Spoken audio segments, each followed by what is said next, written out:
Hello বন্ধুরা, সবাই কেমন আছেন? আশা করি সবাই ভালো আছেন, আমরাও ভালো আছি। এই তো আজকে রান্না বান্না করে নিয়েছি আর এখন গরম গরম বড়া ভাজে নিচ্ছি। এখানে নিরামিষ রান্নাটা আগেই হয়ে গেছে। দুন্দুল দিয়ে সিমের বিচি দিয়ে রান্না করেছি শুক্তো, আর এখান দিয়ে কালকে মুগ ডাল ছিল, ওটা জাল দিয়ে রেখেছি, আর ডালের বড়া, আর এখান দিয়ে একটু নারিকেল ভেজে রেখেছি। এখন আমাদের জন্য পেঁয়াজ দিয়ে ডালে বড়া ভেজে নেব। ওটা নিরামিষভাবে ভাজলাম, এখন আমি পেঁয়াজ দিয়ে একটু বড় বড় করেই ভাজবো। যেহেতু বৃষ্টি আবহাওয়া, তাই ভাবলাম যে গরম গরম ডালে বড়া করে নিই, ভাতের সাথে খুব ভালোই লাগবে গরম গরম খেতে। আর আজকে রান্না করেছি, কালকে তো অনেকগুলো মাছ এনেছিল, আমি তোমাদের সাথে শেয়ার করেছিলাম নদীর অনেক ধরনের মাছ। আজকে রান্না করেছি বেলে মাছ, দুই ভিন্ন রান্না করেছি। বড় বেলে মাছ রান্না করেছি চার মগজ আর পোস্ত বাটা দিয়ে।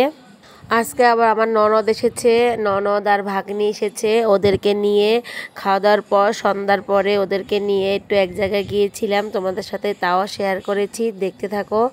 এই তো আমার মাছ কেমন হয়েছে বন্ধুরা জানাবে। এটা পোস্ত দিয়ে রান্না করেছি, চার মগজ আর পোস্ত, সরিষা ফোড়ন দিয়েছি আর শুকনো মরিচ কাঁচা লঙ্কা বাটা দিয়ে রান্নাটা করে নিয়েছি। আর এখান দিয়ে রাত্রের জন্য আমি পোয়া মাছ আর বেলে মাছ, ছোট বেলে মাছ রান্না করেছি আলু দিয়ে, ধনেপাতা দিয়ে, আর একটা দুন্দুল ছিল কেটে দিয়েছি, আর এখান দিয়ে আম ডাল রান্না করেছি, টক ডাল। এই তো আজকে রান্না বান্না। তারপরে ভাবছিলাম যে লতি রান্না করব, লতিটা কেটে নিয়েছিলাম।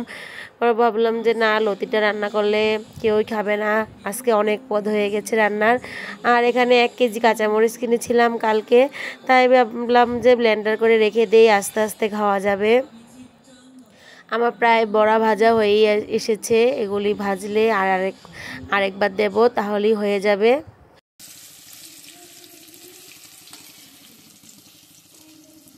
নিরামিষ বড়ার ভিতরে একটু সরিষার তেল, কাঁচা সরিষার তেল দিয়ে মেখে বড়া করলে খুবই ভালো লাগে। তো সরিষার তেল ছিল না আজকে, তাই দিতে পারিনি। ওটা তো আদা বাটা দিয়েছি, কাঁচামরিচ আর কালো জিরে দিয়ে বড়াটা করে নিয়েছি শাশুড়ির জন্য।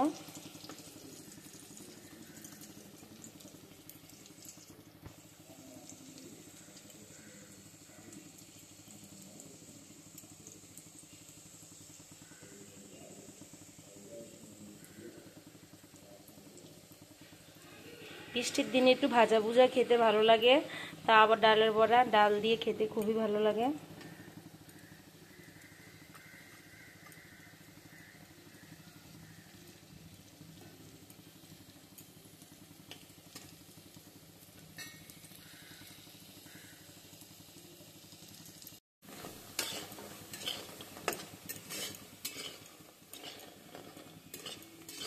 আজকে আমি রান্না করে নিলাম এই তো ডালের বড়া, এখানে নিরামিষ ডালের বড়া, আর এখান দিয়ে পেঁয়াজ দিয়ে মেখে রেখেছি।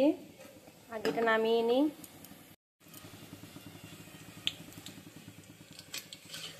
ডালের বড়াগুলি ভাজা হয়ে গেছে, এখন নামিয়ে নেব।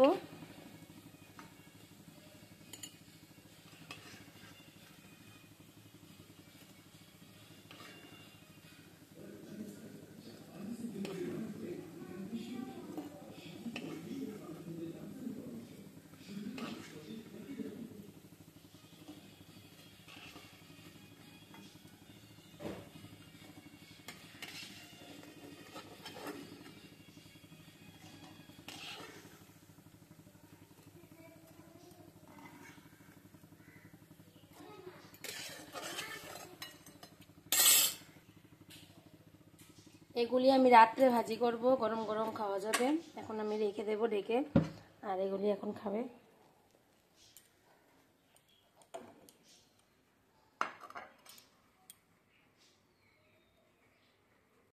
আর আমার ননদ যেহেতু গ্রামে থাকে, ওখান থেকে প্রায় 2 কেজি 2.5 কেজির মতন আম নিয়ে এসেছিল। আমিও স্কুল থেকে আসার সময় 2.5 কেজি আম কিনেছি, বিশাল বড় বড় সাইজের আম। এখন তো এগুলি অনেক শক্ত হয়ে গেছে, তাই আস্তে আস্তে আমার শাশুড়ি কেটে দিচ্ছে আমাকে, আমি আচার দেব আজকে। এবছরে প্রথম আচার দেব, এবছর এখনও আচার দেওয়া হয়নি।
আচার তো করা হয়ে গেছে, এখন তো সন্ধ্যায় একটু আগে প্রচুর বাতাস হচ্ছে, তাই ছাদে আসলাম দেখতে।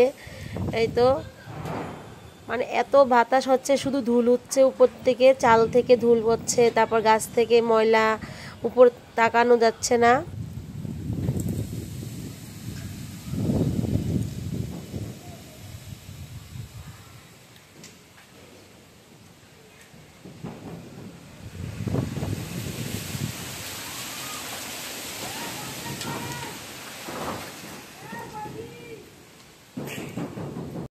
এই তো আমরা সন্ধ্যায় তখন বাজে 7:30-8টা। এখন আমরা সন্ধ্যা আরতি দেখার জন্য ইসকন মন্দিরে চলে আসলাম। এটা আমাদের বাসার কাছেই, বেশি দূর না। এই তো আমার ননদকে আর ভাগ্নিকে নিয়ে একটু ঘুরতে আসলাম, মন্দিরটা দর্শন করে গেলাম। ভালো লাগলে সবাই সাবস্ক্রাইব করবে, লাইক করবে, শেয়ার করবে, কমেন্ট করবে। ধন্যবাদ সবাইকে পাশে থাকার জন্য।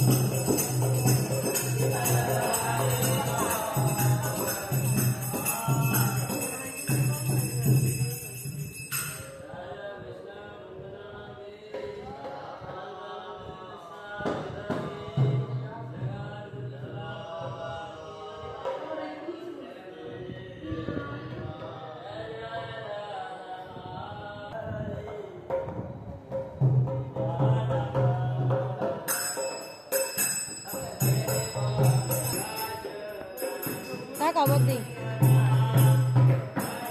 বদি তাকাও,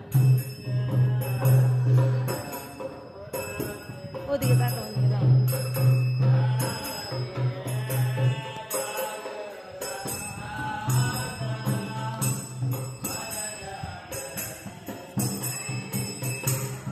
দাঁড়াও দাঁড়াও, এক সাইডে দাঁড়াও।